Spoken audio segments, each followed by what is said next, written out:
Okay, what I'm going to have to do here with this video is cut the audio with the microphone. I was getting too much noise interference into the camera. So let me show you the setup.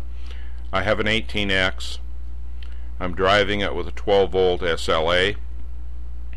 I'm using one of my larger coils that I've used throughout a number of experiments.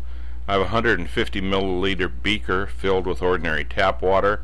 Around the bottom I have a small piece of copper tape which is connected to the L3 coil.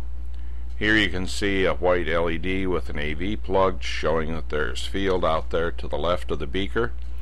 Sitting on top of the beaker is a 1N4148. Now I've cut some of the leads off so I can maintain buoyancy on top of the water.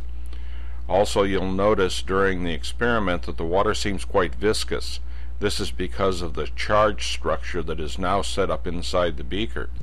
What I'm going to do is take this 1N4148. The anode's pointed to the right, the cathode to the left. I'm going to take and rotate it a full 180 degrees.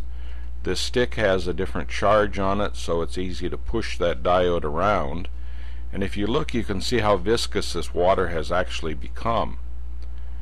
Normally, once I get the little wave going in the water, you'd think it'd go ahead and circulate on around until it finally settled into its optimum state. But you'll see that that's not the case. Okay, and so the diode now is beginning to turn back again to reorient itself.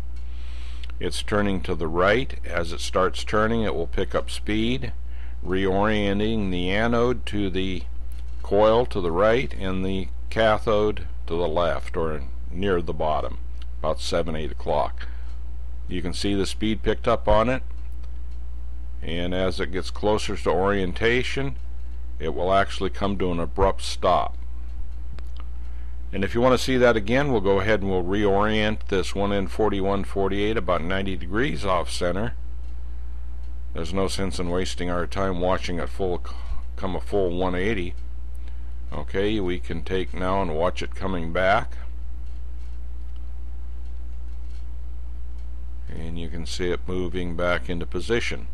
So the reason I'm posting this is because I think it's of interest to a lot of people out there that would be amazed that a diode can be made to act like a compass and orient itself in this way. Let's do it another 90 degrees off and let it come back. This has to do with the diode electrolysis. I just posted some videos from 2010 that I had taken off.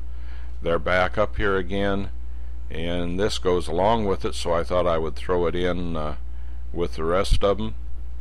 And we'll do some more work along this line as time goes on, but I thought it would be of interest. Remember, it's just ordinary water, 1N4148 and 18X, 12 volts, and once you get that water set up, it works kind of interesting.